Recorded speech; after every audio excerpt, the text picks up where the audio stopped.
The Telltale Heart by Edgar Allan Poe.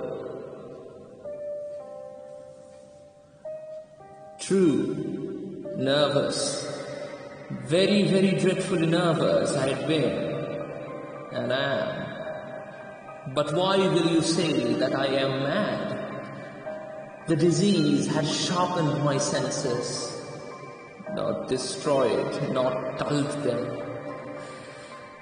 Above all was the sense of hearing acute. I heard all things in the heaven and in the earth. I heard many things in hell. How then am I mad? Hearken and observe how healthily, how calmly I can tell you the whole story.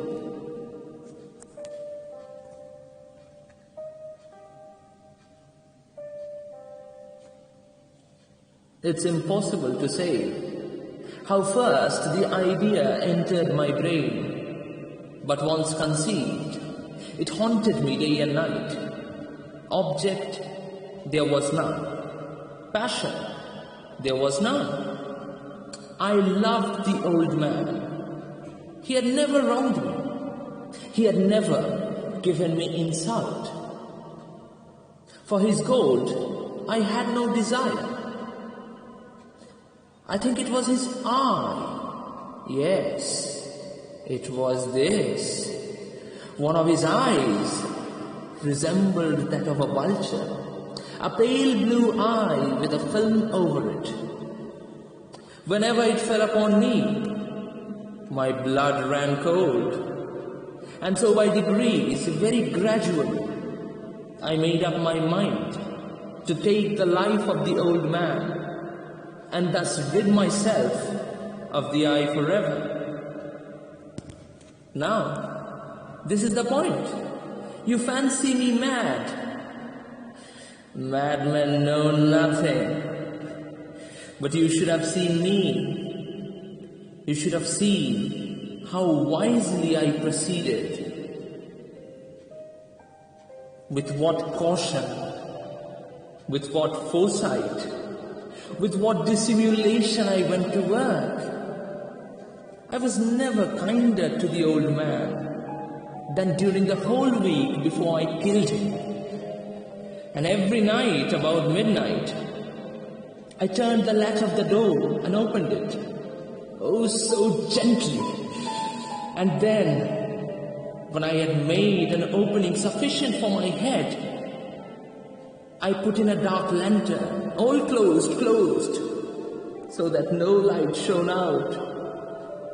And then I thrust in my head. Oh, you would have laughed to see how cunningly I thrust it in. I moved it slowly, very slowly, so that I might not disturb the old man's sleep.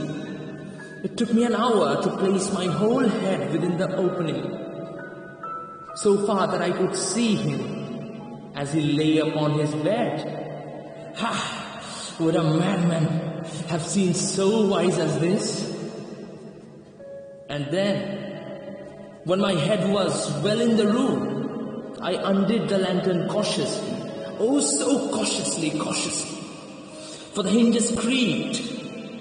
I undid it just so much that a single thin ray fell upon the vulture eye. And this I did for 7 long nights. Every night just at midnight. But I found the eye was always closed. And so it was impossible to do the work. For it was not the old man who vexed me, but his evil eye. And every morning, when the day broke, I went boldly into the chamber and spoke courageously to him, called him by a name, in a hearty tone, inquiring how he has passed the night. So you see, he would have been a very proud and profound old man, indeed, to suspect that every night, just at 12, I looked in upon him while he slept.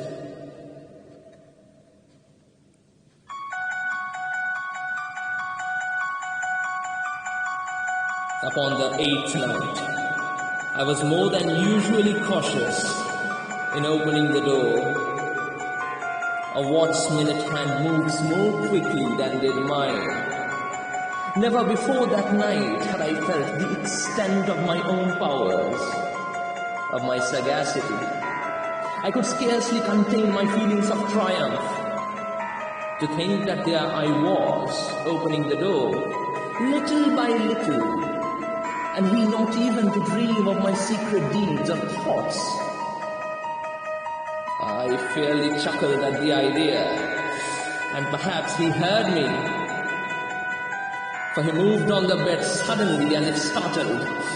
Now you may think that I drew back, but no! His room was as black as pitch, with a thick darkness.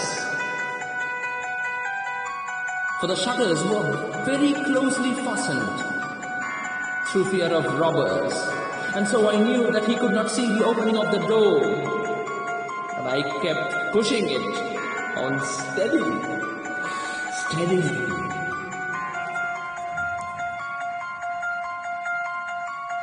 I had my head in and was about to open the lantern when my thumb slipped upon the tin fastening, and the old man sprang up in bed, crying out, "Who's there?"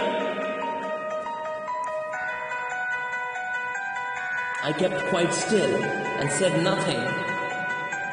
For a whole hour I did not move a muscle, and in the meantime I didn't hear him lie down. He was still sitting up in the bed listening, just as I have done, night after night, hearkening to the death watches in the wall. Presently, I heard a slight groan, and I knew it was the groan of mortal terror. It wasn't a groan of pain or grief. Oh no, it was the low stifled sound that arises from the bottom of the soul when overcharged with awe. I knew the sound well. Many a night, just at midnight, when all the world slept, it swelled up from my own bosom, deepening with its dreadful echo the terrors that distracted me. I say I knew it well. I knew what the old man felt and pitied him, although I chuckled at heart. I knew that he'd been lying awake ever since the first slight noise. When he turned in the bed, his fears had been ever since growing upon him. He'd been trying to fancy them causeless, but he could not. He could not.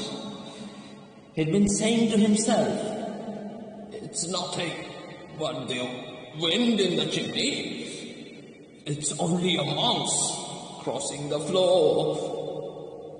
Oh, it's merely a cricket. It's made a single chirp." Yes, he's been trying to comfort himself with these suppositions, but he found all in vain. All in vain, because death in approaching him, had stopped with his black shadow before him and enveloped the victim. And it was the mournful influence of that unperceived shadow that caused him to feel, although he neither saw nor heard, to feel the presence of my head within the room. When I had waited a long time, very patiently, without hearing him lie down, I resolved to open a little, very, very little crevice in the lantern. So I opened it. You cannot imagine how stealthy, until, at length, a single dim ray, like the thread of the spider, shot from out the crevice and fell upon the vulture eye. It was open, wide open, and I grew furious as I gazed upon it. I saw it with perfect distinctness, all a dull blue with a hideous veil over it that chilled the very marrow in my bones. But I could see nothing else of the old man's face or person, for I had directed the ray as if by distinct instinct, you see, precisely upon the damned spot. And now, have I not told you that what you mistake for madness is but over-acuteness of the senses? Now I say there came to my ears a low, dull, quick sound, such as a watch makes when enveloped in cotton. I knew that sound very well, too. It was the beating of the old man's heart. It increased my fury, as the beating of a drum stimulates the soldier into courage. But even yet, I refrained and kept still. I scarcely breathed. I held the lantern motionless. I tried how steadily I could maintain the ray upon the eye. Meantime, the hellish tattoo of the heart increased. It grew quicker and quicker, and louder every instant. The old man's terror must have been extreme. It grew louder, I say, louder every moment. Do you mark me well? I've told you that I am nervous. So I am. And now, at the dead hour of the night, amid the dreadful silence of that old house, so strange a noise as this excited me to that uncontrollable terror.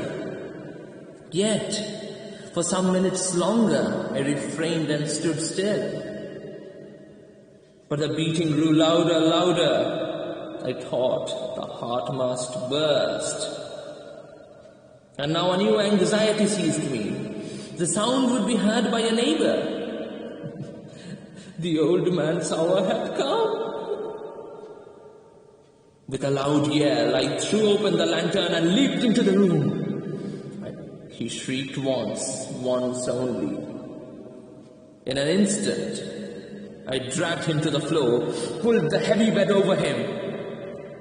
I then smiled gaily to find the deed so far done. But for many minutes, the heart beat on with a muffled sound. This, however, didn't vex me. It wouldn't be heard through the wall. At length, it ceased. The old man was dead.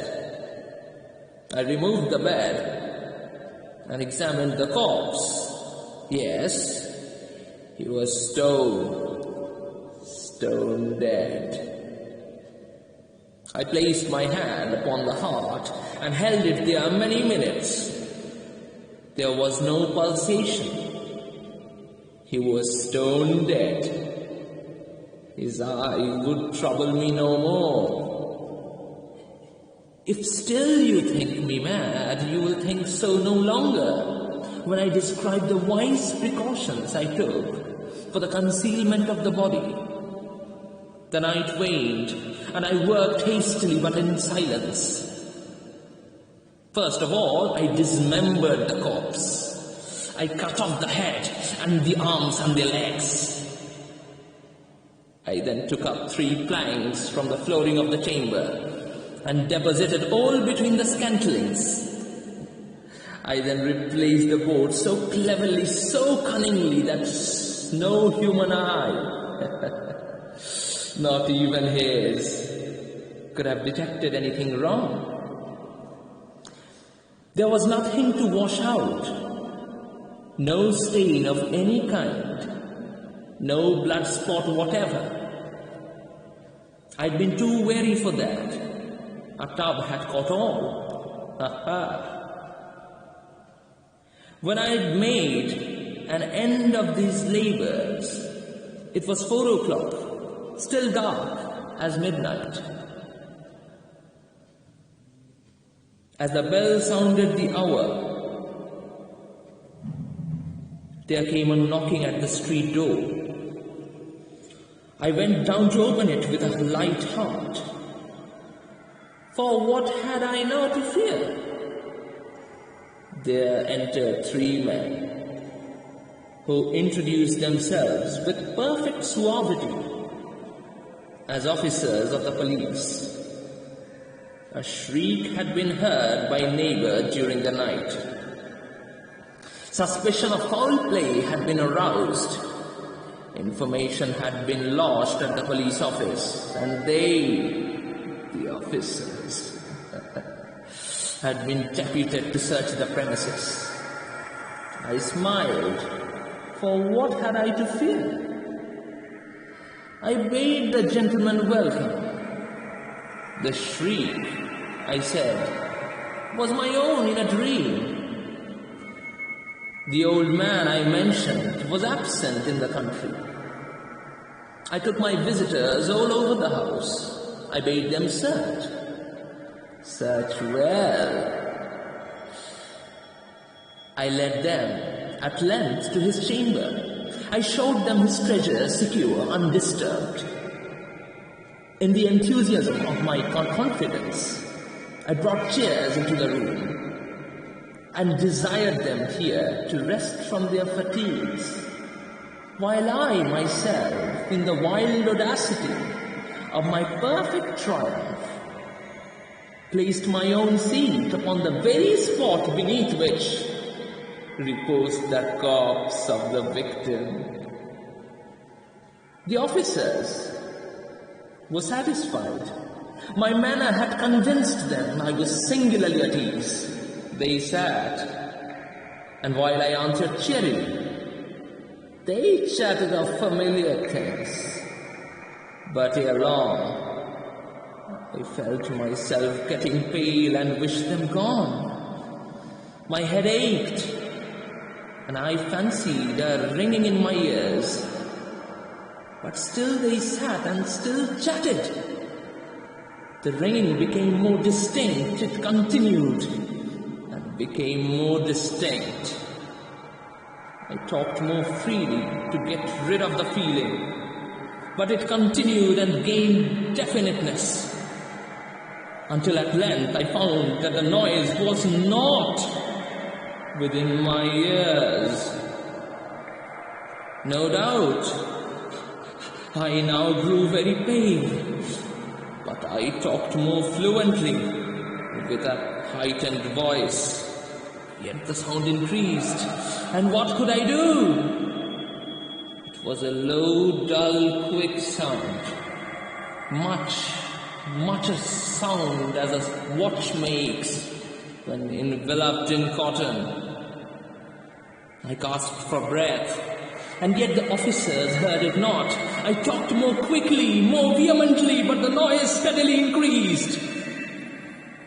I arose and argued about trifles in a high key, and with violent gesticulations, but the noise steadily increased. Why would they not be gone? I paced the floor to and fro with heavy strides, as if excited to fury by the observations of the man. But the noise steadily increased. Oh God! What could I do?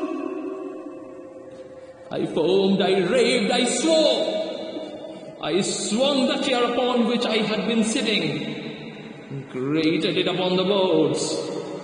But the noise arose over all and continually increased. It grew louder, louder, louder. And still the men,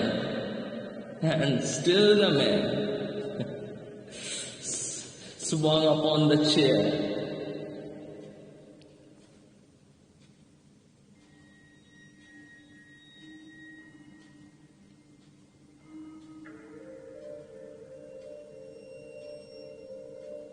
They heard, they suspected, they knew. They were making a mockery of my horror. This I thought, and this I think. But Anything was better than this agony. Anything was more tolerable than this decision. I could bear those hypocritical smiles no longer. I felt that I must scream or die. And now, again, hark! Louder, louder, louder! Villains, I shrieked, dissemble no more, I admit the deed. Tear up the planks, here. It's the beating of his hideous heart. Thank you.